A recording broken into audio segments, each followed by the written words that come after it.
প্রিয় দর্শক, এনটিভির নিয়মিত সাপ্তাহিক আয়োজন তাড়াতাড়ি রচিত অনুষ্ঠানে আপনাদের সবাইকে স্বাগত জানাচ্ছি। আমি ফারাহ শারমিন। এই মাসের আমাদের তারকা মরমী সাধক জালালউদ্দিন খাঁ। লৌকিক ঐতিহ্যের অবিস্মরণীয় মরমী সাধক জালালউদ্দিন খাঁ 1894 সালের 24শে এপ্রিল নেত্রকোনার কেন্দুয়া উপজেলার আসদহাটিতে জন্মগ্রহণ করেন। আত্মতত্ত্ব, দেশতত্ত্ব, নিগুড় তত্ত্ব, পরম তত্ত্ব অথবা লোকতত্ত্ব, এমনকি বিরহ তত্ত্বের সহস্রাধিক গান আছে জালালউদ্দিন খাঁর রচিত। জালালউদ্দিন খাঁকে নিয়ে পুরো মাস জুড়ে আমরা আয়োজন করেছি তাড়াতাড়ি রচিত অনুষ্ঠানের প্রতিটি পর্ব। জালালউদ্দিন খাঁর গান শোনাবার জন্য আমাদের স্টুডিওতে আমরা আমন্ত্রণ জানিয়েছি বিশিষ্ট শিল্পী সুনীল কর্মকারকে। সুনীল দা, আপনাকে স্বাগত জানাচ্ছি আমাদের আজকের অনুষ্ঠানে। ধন্যবাদ। মরমী সাধক জালালউদ্দিন খাঁর গান এবং তার জীবন নিয়ে কথা বলবার জন্য আমরা স্টুডিওতে আমন্ত্রণ জানিয়েছি গবেষক এবং লেখক সুমন কুমার দাসকে। সুমন, আপনাকেও স্বাগত জানাচ্ছি। ধন্যবাদ আপনাকেও। আমরা একটা গান দিয়ে শুরু করি জালালউদ্দিন খাঁর আজকের অনুষ্ঠানটা। সুনীল দা, কোন গানটা দিয়ে শুরু করব আমরা আজকে? গানের কথা অতৃপ্ত আশায়। জি।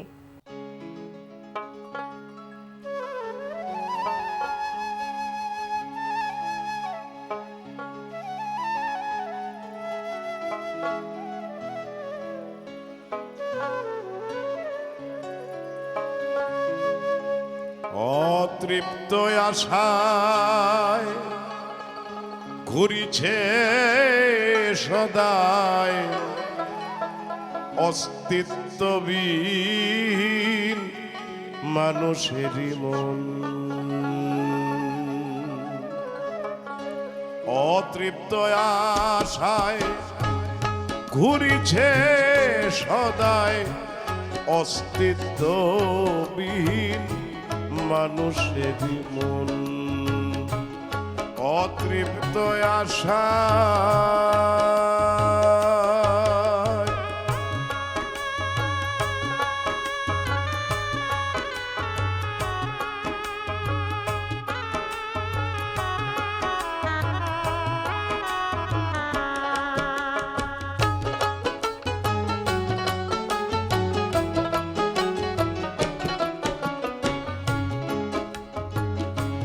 কখন কার কিবা হয় না আছে নিশ্চয়, একজনের হাতে বাধা জীবন মরণ। কখন কার কিবা হয় না আছে নিশ্চয়, একজনের হাতে বাধা জীবন মরণ। কেবল আমার আমার নিত্যই ভাবিয়ে সার,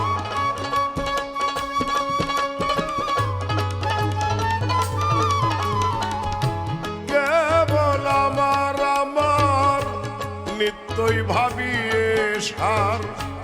বসিছ হৃদয় মাঝে কত আকিঞ্চন, অতৃপ্ত আশায় ঘুরিছে সদায়, অস্তিত্বহীন মানুষেরই মন। অতৃপ্ত আশা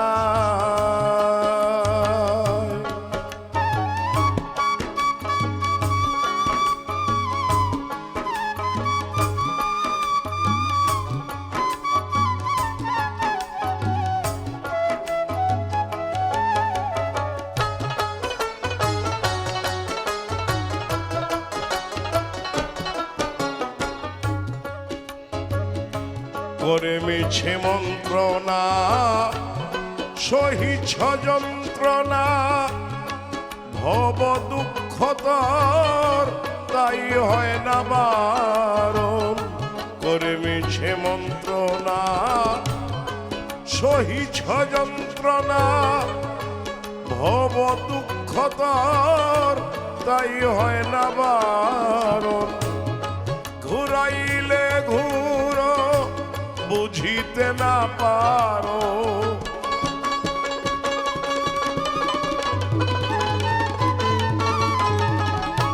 ঘুরাইলে ঘুরো বুঝিতে না পারো।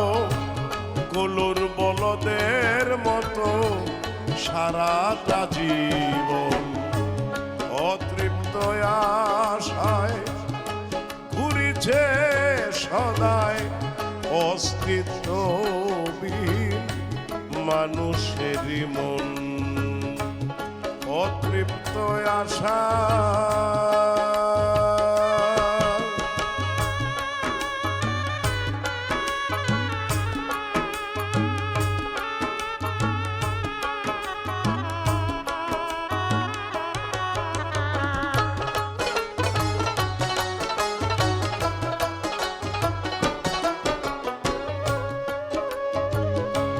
পলকে সর্বনাশ মিছে পরবাস ঝংকারে নাচিছ পুতুল যেমন পলকে সর্বনাশ মিছে পরবাস ঝংকারে নাচিছ পুতুল যেমন মায়া বাইরি লইয়া তিমিরে ডুবিয়া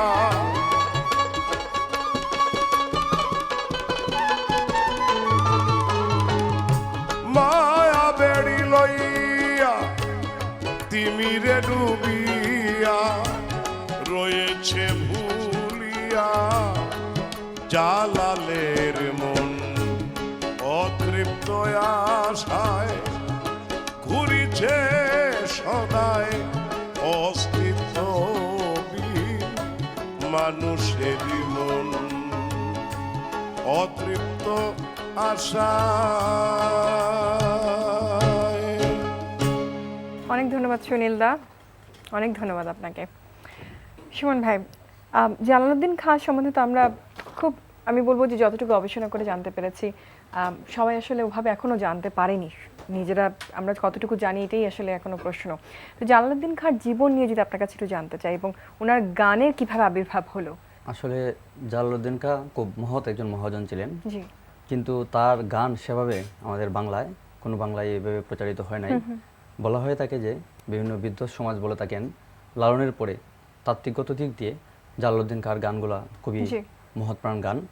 তো আসলে লালন একদিকে জন্মগ্রহণ করেছেন দেশের এক প্রান্তে, এবং জালালউদ্দিন খাঁ যেদিকে জন্মগ্রহণ করেছিলেন সে অঞ্চলটা একটা হাওর অধ্যুষিত অঞ্চল ছিল। 1894 সালে জালালউদ্দিন খাঁ জন্মগ্রহণ করেছিলেন, তখনকার নেত্রকোনা। সেখানকার সময়ে আপনার একটা মানুষ জন্মের পর থেকেই নানা ধরনের গান থাকতো। বিশেষ করে যখন মায়ের পেটে একটা সন্তান থাকে, সাতবক্ষণ নামে একটা অনুষ্ঠান হয়, তখন সেই অনুষ্ঠানে হিন্দু মুসলমান নির্বিশেষে অংশ নিতেন, তখন একটা গানের আয়োজন থাকতো। তো মানুষ জন্মের আগ মুহূর্ত থেকেই গানের সঙ্গে মূলত একটা সুরের সঙ্গে তার পরিচয়টা হয়ে যায়। জন্মের পরেও বিভিন্ন উপলক্ষে গান বাজনা হতো। জালালউদ্দিন খাঁর জন্মটা ওই অঞ্চলে, সেই অঞ্চলের সংস্কৃতিটা ধারণ করে জালালউদ্দিন খাঁ তার মতো করে এগিয়ে গেছেন। এবং তার গানের মধ্যে আমরা যে ধরনের ভাবের কথা শুনি, অভাবের কথা শুনি, তার গানে আমরা বিভিন্ন তত্ত্বের কথা পাই, বিশেষ করে দেহতত্ত্বের কথা পাই, নিগুড় তত্ত্বের কথা পাই, পরম তত্ত্বের কথা পাই, বাউলদের যে গুহ্য কিছু সাধনা কেন্দ্রিক বিষয় আসলে রয়েছে সেসব কথা পাই। আসলে জালালউদ্দিন খাঁ তার অপরাপর তার পূর্বসূরি যে মহাজনরা রয়েছেন তাদের মহাজনদেরকে অনুসরণ করেছেন, অনুকরণ করেছেন, করে তার মতো করে নিজস্ব স্বতন্ত্র একটা দর্শন উপস্থাপন করেছেন। আর জালালউদ্দিন খাঁ এইভাবে বেড়ে উঠেছেন বলি, তার নিজস্ব সংস্কৃতি বেড়ে উঠেছেন বলি আমার মনে হয় যে অন্যদের চেয়ে একটু পৃথক অবস্থানে জালালউদ্দিন খাঁর অবস্থান। এই পার্থক্যটা আমরা একটু পরে আপনার কাছ থেকে জানতে চাবো, এবং এই যে বিভিন্ন এলাকা ভিত্তিক লোকসঙ্গীত বলেন বা বাউল সঙ্গীতগুলো বলেন, পার্থক্য আছে, সেটা আমরা একটু জানতে চাবো। দাদা, এখনের অংশটা যদি আমি শুরু করতে পারি একটি গান দিয়ে, জালালউদ্দিন খাঁর আরেকটা গান যদি শুনতে চাই আপনার কাছ থেকে, কোন গানটা শোনাবেন আপনি এখন? খুলনাই দরিয়ার পারে। আচ্ছা,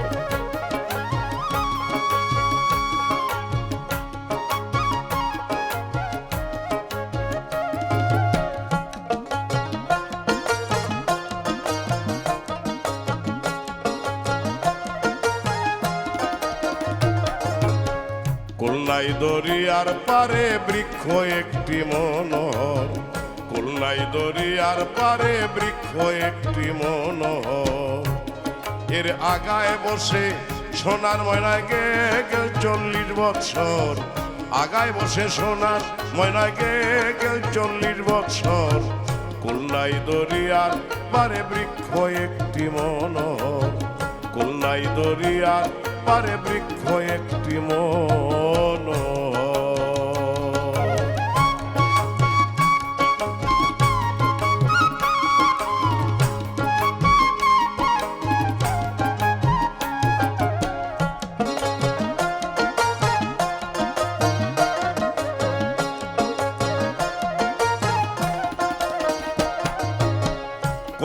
সে তোতা ময়না কই গেল সেই কোকিলা যার গানে ঘুম ভাঙিয়া হইতো মানুষ উতালা কই গেল সেই তোতা ময়না কই গেল সেই কোকিলা যার গানে ঘুম ভাঙিয়া হইতো মানুষ উতালা দহিছে সে অন্তর জ্বালা কাঁপে অঙ্গ থর থর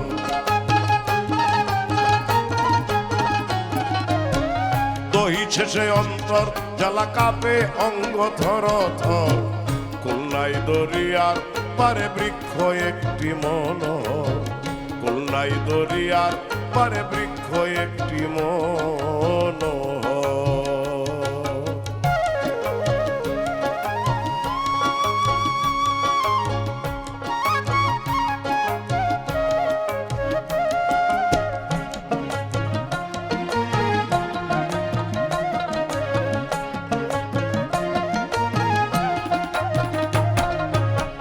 তরুণ বয়সে সে ছিল বেহেস্তি সুন্দরী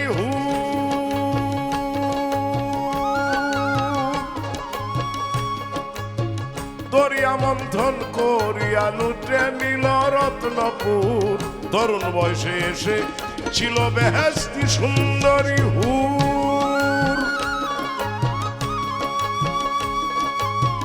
দরিয়া মন্থন করিয়া লুটে নিল রত্নপুর নেশায় তখন ছিলাম বিভোর মনটা ছিল বেখবর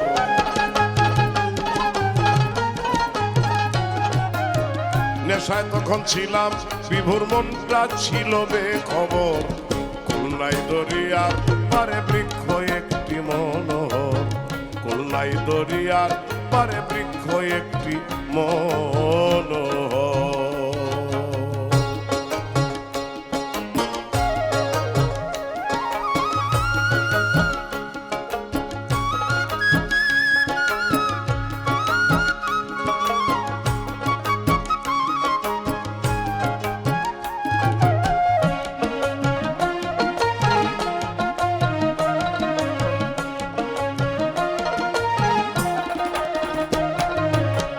বেতাল হয়ে পাতাল পুরে ধীরে এখন চলেছি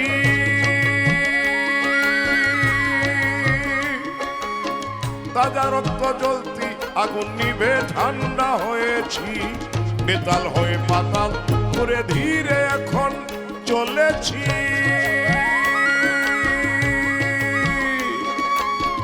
তাজা রক্ত জ্বলতি আগুন নিভে ঠান্ডা হয়েছি জ্বালালে কয় বেঁচে আছি দুঃখে কষ্টে নিরন্তর জ্বালালে কয় বেঁচে আছি দুঃখে কষ্টে নিরন্তর খুলনাই দরিয়ার পারে বৃক্ষ একটি মনোহর খুলনাই দরিয়ার পারে বৃক্ষ একটি মনোহর এর আগায় বসে সোনার ময়নায় গে গেল 40 বছর আগায় বসে সোনার ময়নায় গে গেল 40 বছর খুলনাই দরিয়ার পারে বৃক্ষ একটি মনোহর খুলনাই দরিয়ার পারে বৃক্ষ একটি মনোহর খুলনাই দরিয়ার পারে বৃক্ষ একটি মনোহর ধন্যবাদ দাদা। সুমন ভাই, আপনি একটা কথা বলছিলেন যে এলাকা ভিত্তিক বাউল গানের তারতম্য আছে এবং গানের ধরনীয় বিভিন্নতা আছে। একটু জানতে চাবো আপনার কাছে এই পার্থক্যগুলো কেন এবং কি ধরনের পার্থক্য? আসলে এটা আমাদের বিভিন্ন অঞ্চলের বিভিন্ন ধরনের সংস্কৃতি রয়েছে, আর এই কারণেই এই পার্থক্যটা। আসলে এই অঞ্চলের সিলেট কিংবা নেত্রকোনা অঞ্চলে যারা বাউল গানের চর্চা করেছেন তাদের মধ্যে আলাদা একটা রীতি রয়েছে। তাদের দর্শন মানুষ বোঝানোর যে চিত্র, যেটা লালন বলেছেন, লালন যেমন জাতপাতের কথা বলেছেন, তেমনি জালালউদ্দিন খাঁ সহ তার সমসাময়িক কিংবা তার পূর্বসূরি এই অঞ্চলের বাউলরাও মানুষ বোঝানোর কথা বলেছেন। জালালের তো বিখ্যাত গানই রয়েছে যে মানুষ তো ক্ষুধা বোঝো এই মন্ত্রণা কে দিয়ে আছে, বিখ্যাত গান জালালউদ্দিনের। সেই গানের মধ্যে তার যে দর্শনটা সেটাও আমরা বুঝতে পারি। আবার আমরা বীরভূমের যদি ইতিহাস আমরা একটু দেখি, সেখানে দেখা যায় বীরভূমের ইতিহাস গ্রন্থের প্রায় 150 বছর আগেও সেখানে একটা গৃহী বাউলের একটা পরম্পরা ছিল, সেটাও আমরা দেখতে পাই। এবং জালাল যে ধরনের চর্চা করে গেছেন, হালের আমলের শাহ আব্দুল করিম যে ধরনের চর্চা করছেন তার গানের, কিংবা জালালের সামান্য একটু বড় রশিদ উদ্দিন, যার সংস্পর্শে এসে জালালউদ্দিন খাঁ একটা দীর্ঘ সময় কাটিয়েছিলেন। আসলে বাউল মতবাদটা ঠিক এক অর্থে মোটা দাগে বলা সম্ভব না। এটা গৃহী বৈষ্ণব, এখানে বৌদ্ধ সহজিয়া, এখানে আপনার ফকিরি মতবাদ, সব মতবাদ মিলেমিশে একাকার হয়ে গেছে এবং সব কিছু মিলিয়েই বাউল মতবাদটা ধরতে হবে। এবং জালালউদ্দিন খাঁ ছিলেন সেই মতবাদের, সেই অন্যতম একজন মহাজন। অন্যতম একজন। আচ্ছা, আমরা যখন জালালউদ্দিন খাঁর গানের কথা বলছি, আমরা বলছি ওনার গানের মধ্যে একই সাথে আমরা অনেকগুলো তত্ত্ব দেখতে পাই, মানে দেহ তত্ত্ব থেকে শুরু করে নিগূঢ় তত্ত্ব বলেন, বা আমরা যে তত্ত্ব, দেশ তত্ত্বর কথা বলছি, লোক তত্ত্বর কথা বলছি, তো এই যে ওনার গানের ধরনগুলো কোন আঙ্গিকে আসলে? আসলে জালালউদ্দিন খাঁর গানের ধরন এটা নানা ধরনের রয়েছে। সেটা যেমন বাউল গানের বিভিন্ন বিশেষত্ব কেন্দ্রিক রয়েছে, আমাদের ভাটিয়ালি গানেরও বিভিন্ন বিষয় আশয় রয়েছে, যেটা সুনীলদার কণ্ঠে আমরা ইতিমধ্যে শুনলাম। জালাল গীতিকার একজন প্রণম্য শিল্পী, উনি মুসলিমে আরও 2-1 জন গাইছেন। যদিও তার গানের চর্চা খুব বেশি হচ্ছে বলে আমাদের মনে হচ্ছে না, আরও হওয়া উচিত ছিল। আমরা জানি যে 1949 সালে জালাল গীতিকার গানের মুগ্ধ হয়ে আব্বাসউদ্দিন একটা চিঠি লিখেছিলেন। তাকে বলেছিলেন যে, আব্বাসউদ্দিন তার চিঠিতে, যে আপনি যেখানে বসে আছেন সেখানে সৌরভ বিলাচ্ছেন, সেটা আমাদের উদ্বেলিত করে। 1949 সালে যদি আব্বাসউদ্দিনের এই বাক্য হয় জালাল গীতিকার সম্পর্কে, যে সেখানে সৌরভ বিলাচ্ছেন, আজকের এই পর্যায়ে এসে, এতদিন পরে এসে কেন জালাল গীতিকার এই মহিমা আমাদের মধ্যে উদ্ভাসিত হলো না, সেটা একটা প্রশ্ন রাখে। তা আমার মনে হয় যে জালালের যে গান রয়েছে তার তত্ত্বগুলো ছড়িয়ে দেওয়ার জন্য, তার গানগুলো সম্প্রসারিত করার জন্য আমাদের এই প্রজন্মের শিল্পী এবং যারা সুনীলদার মতো যারা প্রবীণ শিল্পী রয়েছেন, তাদের মাধ্যমেও এই সুরগুলো ভালোভাবে যেন ছড়িয়ে পড়ে, সে প্রত্যাশা আমরা আসলে করতেই পারি। আমাদের সময় প্রায় শেষের দিকে, আমরা গান শুনতে শুনতে অনুষ্ঠান শেষ করব।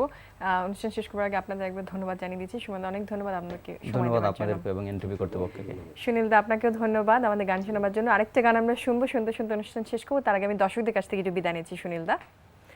প্রিয় দর্শক, সময় একেবারেই শেষ। পরবর্তী পর্বে আবারও হাজির হব জালালউদ্দিন খাঁর আরও কিছু গান নিয়ে, ওনার জীবনী আরও কিছু কথা শুনবো আমরা। সে পর্যন্ত আপনারা সবাই ভালো থাকুন, সুস্থ থাকুন, সে আশাই করছি। ধন্যবাদ সবাইকে। সুনীলদা।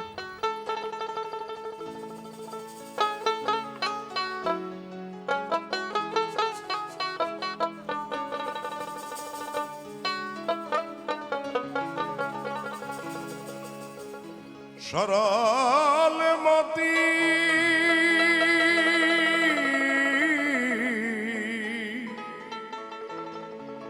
ঊর্ধ্বগতি,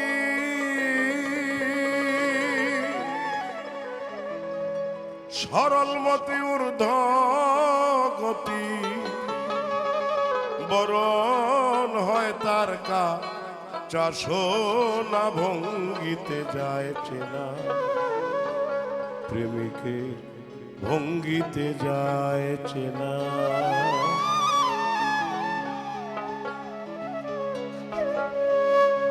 দেখতে সরলমতি ঊর্ধ্বগতি, সরলমতি ঊর্ধ্বগতি, বরণ হয় তার কাঁচা সোনা ভঙ্গিতে যায় চেনা, প্রেমিকের ভঙ্গিতে যায় চেনা, প্রেমিকের ভঙ্গিতে যায় চেনা।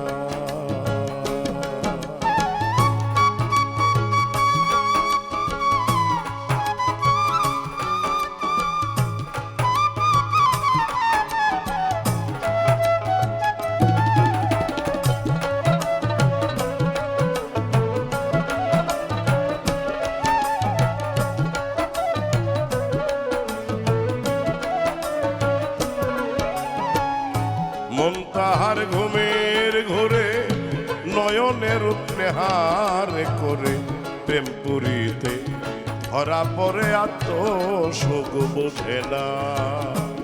মন তাহার ঘুমের ঘোরে নয়নের উৎনেহার করে, প্রেম পুরীতে ধরা পড়ে আত্মশোক বোঝে না।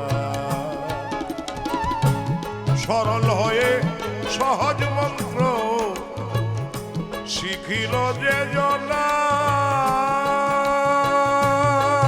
ও তার কামসাগরে চর পড়েছে, কামসাগরে চর পড়েছে, প্রেম সাগরে চলাতে না ভঙ্গিতে যায় চেনা, প্রেমিকের ভঙ্গিতে যায় চেনা।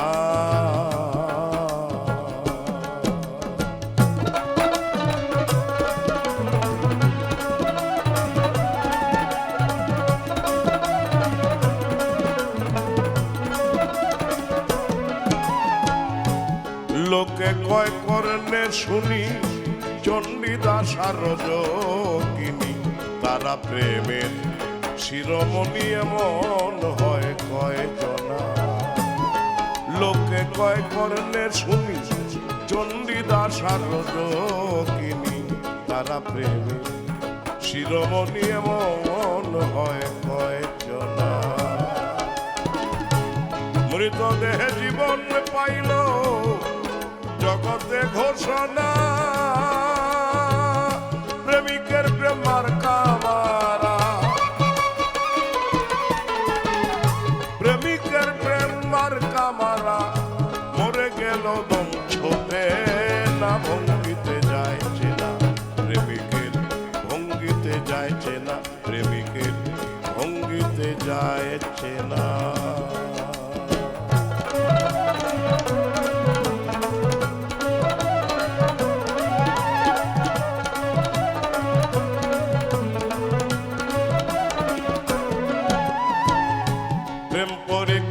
দুগ্ধ জলে এক যুগেতে মিশাইলে রাজহংসে তারে পেলে করে এই ঘটনা প্রেম পরীক্ষা দুগ্ধ জলে এক যুগেতে মিশাইলে রাজহংসে তারে পেলে করে এই ঘটনা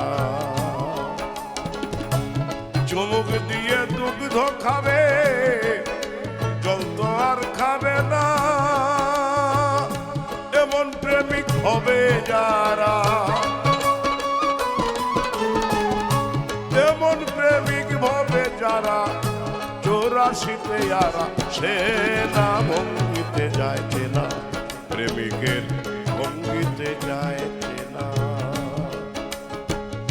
সরলমতি ঊর্ধ্বগতি সরলমতি ঊর্ধ্বগতি করণ হয় তার কাঁচা সোনা ভঙ্গিতে যাইছে না প্রেমিকের ভঙ্গিতে যাইছে না প্রেমিকের ভঙ্গিতে যাইছে না প্রেমিকের ভঙ্গিতে যাইছে না প্রেমিকের ভঙ্গিতে যাইছে না